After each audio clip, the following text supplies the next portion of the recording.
మెట్పల్లి పట్టణంలోని శాస్త్రి చౌరాసా వద్ద TRS party శ్రేణులు తెలంగాణ ముఖ్యమంత్రి రేవంత్ రెడ్డి దృష్టిబొమ్మను దహనం చేశారు.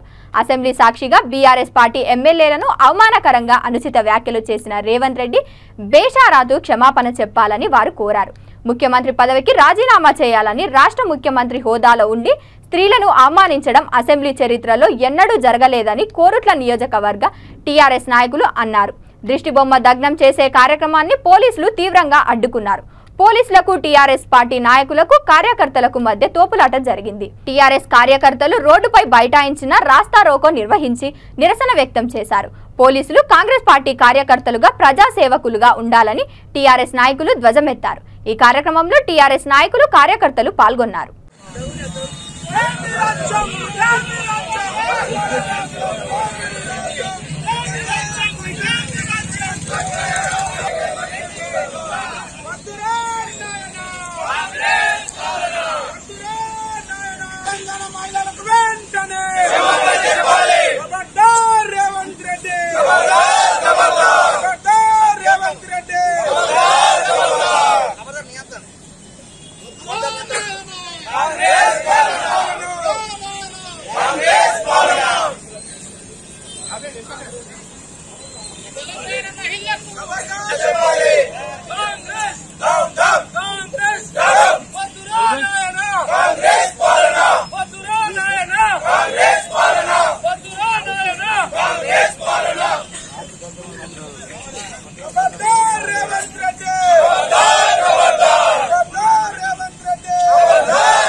అసెంబ్లీ సమావేశాల్లో మా గౌరవ శాసనసభ్యులైనటువంటి మాజీ మంత్రివర్యులు శ్రీ సవితా ఇంద్రారెడ్డి గారిని, అదేవిధంగా సవితా లక్ష్మణరెడ్డి గారిని ఏదైతే మన ముఖ్యమంత్రి గారు ఉన్నారో శ్రీ రేవంత్ రెడ్డి గారు నిన్న అగౌరవపరిచే విధంగా అసెంబ్లీలో మాట్లాడి వాళ్ళని ఒక క్షోభకు గురి చేసేటువంటి వ్యక్తి కాబట్టి మహిళల మీద ఎలాంటి గౌరవం లేనటువంటి ఒక ముఖ్యమంత్రి అతను ఉండడం అనేది కరెక్ట్ కాదు.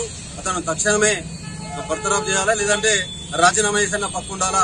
మిగతా శాసనసభ్యులు ఎవరైతే కాంగ్రెస్ పార్టీకి సంబంధించిన వాళ్ళు ఉన్నారో మీరైనా ఒక మహిళలకు తెలిసిన గౌరవం అదేనా అని ఆలోచించి ఈ నిర్ణయం తీసుకోవాల్సిందిగా కోరుతున్నాం. ఎందుకంటే ఒక సవితా ఇంద్రారెడ్డి గారు అనేది ఒక 10 సంవత్సరాలు ఒక మంత్రిగా పనిచేసి ఒక 5 సంవత్సరాలు ఏదైతే ఉన్నటువంటి మన గౌరవ శాసనసభ్యులుగా ఉన్నటువంటి వ్యక్తి, ఎంతో ఉదారంగా ఉన్నటువంటి వ్యక్తిని మా బాధతో శోభిస్తున్నటువంటి టైంలో ఆ విధంగా మాట్లాడడం అనేది సరైన నిర్ణయం కాదని చెప్పి కోరుతున్నాం, ఖండిస్తున్నాం.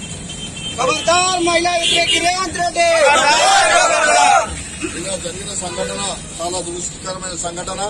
ఏదైతే సబితా ఇంద్రారెడ్డి గారిని ఇంటి సభలో మరి ఏదైతే మరి వారి దుఃఖానికి అంత లోనై వారు ఆ విధంగా బాధపడారంటే నిజంగా ఈ సర్కార్కు మరి మహిళలు ఒక ఊసురు తలక మానదు.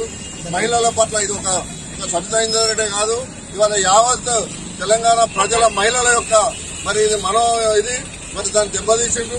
ఇవాళ ఇటువంటి మరి ఏదైతే చర్యలు ఉన్నాయో మరి అది రేవంత్ రెడ్డి గారి ప్రభుత్వం మానుకోవాలి. మహిళలను ఎప్పటికైనా గౌరవించే మన సమాజం, మహిళల పట్ల మనం ఎంతో గౌరవంగా ఉంటాం. అటువంటి మహిళా సమాజాన్ని నువ్వు కించపరిచే విధంగా ఒక నిండు సభలో నువ్వు మాట్లాడినావంటే నిజంగా నువ్వు ఒక మరి మనిషివేనా అనేది కూడా మరి ఇవాళ డౌట్ వస్తున్నది. మరి అటువంటి సమావేశాలలో నిండు సభల్లో ఒక మహిళ నేర్పించడం భావ్యం కాదు. అది నీకు తప్పుగా మహిళా లోకానికి అనేది ఈ సందర్భంగా నేను మా మండల పార్టీ తరఫున